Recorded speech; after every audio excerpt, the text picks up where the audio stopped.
এই ছোট্ট একটা গাছের মধ্যে আল্লাহ তাআলা কতগুলো ফল দিছে, কিন্তু ফলটার নাম জানি না।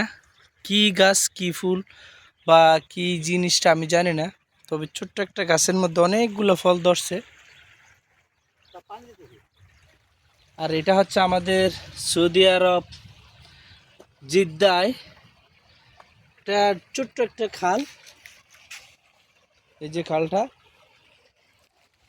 এই খালটা পরিদর্শন করার জন্য আমাদের সৌদিও বড় ভাই আতিকুর রহমান আতিয়ার এবং সেই সাথে আমিও আসছি। অসম্ভব অসাধারণ একটা দৃশ্য ভিউ, অনেক সুন্দর লাগতেছে এই টাইমে। ওয়াও একটা বিষয়।